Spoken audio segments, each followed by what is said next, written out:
So a little more specific as to the golf courses, particularly in Reston, which are key components of the open space in Reston.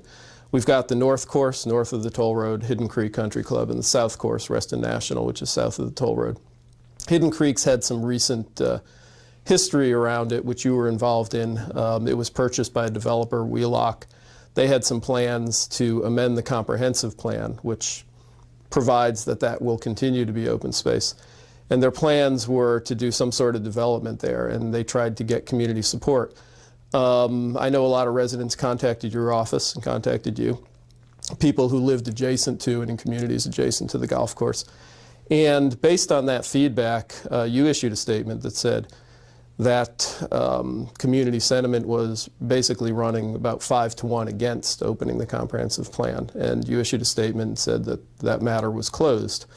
We now have developers who have acquired the south course, the Reston National Golf Course.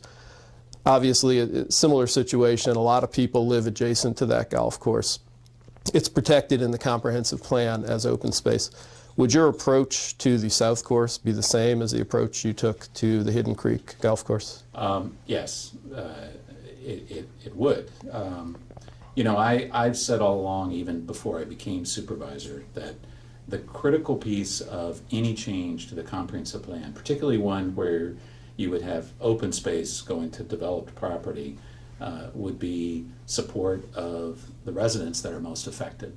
And in this case, the communities that surround the golf course would basically need to ask me for such a change to the comprehensive plan. So with the Hidden Creek example, the owner of Hidden Creek did approach me very early in my time on the board and said that they wanted to change Hidden Creek. They wanted to do some development there. So I told them to go talk to the communities surrounding the golf course. They had been in some contact with communities already, but that process went on for the better part of 8 or 9 months after I was sworn into office.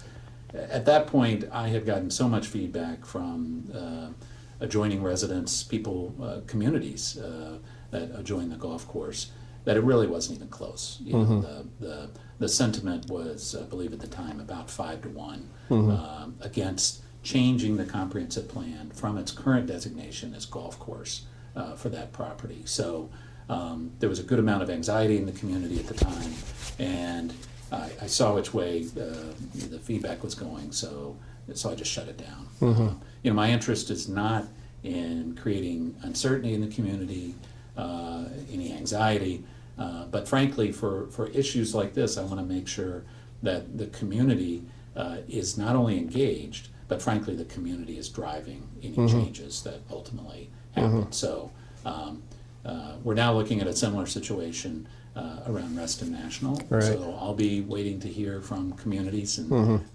residents most affected who live around that golf course. Yeah, so it's very much a bottom-up process that's driven by the people who are most affected by any change to the golf course. And that's a broader issue that I feel like that this is one of the things, frankly, I want to change about Reston, is that political culture where, you know, and all the way back to the beginning, and I'm not saying this wasn't a good thing and it got us to where we are, but we've tended to be a little bit top-down in Reston on some issues, particularly as it relates to land use, planning and growth.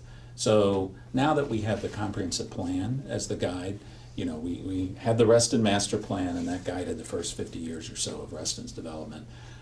In the last decade, we've moved to using the county comprehensive plan as the means to guide future development. So as we've done that, to me, it's extremely important to make sure that the community is actually driving any changes to the comprehensive plan. And that is more of a bottoms-up approach, and it's different. But I think it builds more stability long-term in Reston's land use plans. And frankly, it assures that the community is driving the result, but also the community is having to step up and actually take some responsibility. So it's not just me. Right. It actually is the community that has to really think about these things and then make the call to a large extent. Yeah, I think the point about it being a more stable sort of a process is an important one. Supervisors come and go. That's right. But the community is relatively stable, and it's also more inclusive and more empowering, I think, for the community. Yeah, and we've seen, in other places in the region over the years where we have had stability, and other places where we have not had stability. A place where there has been stability, some decisions that were made, I think mostly very good, is Arlington. As an example, where Arlington 50, 60 years ago made some decisions about the location of Metro, about where to channel growth, and frankly, protecting residential neighborhoods outside of those growth areas.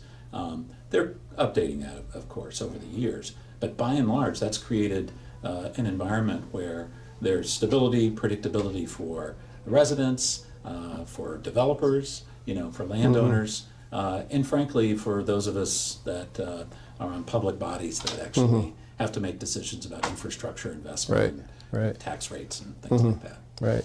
Okay. And just a follow-up question on the task force that you're leading on the Reston Comprehensive Plan. That does not involve the golf courses, correct? That is correct. I said from the very beginning that the question of whether or not the comprehensive plan should change relating to either of the golf course uses was out of scope of the task force. So the task force is looking at a lot of things. They're looking at the balance between development, transportation. They're looking at some specific areas in Reston that might need clarification in the comprehensive plan, but the golf courses are not part of that process at all. Okay.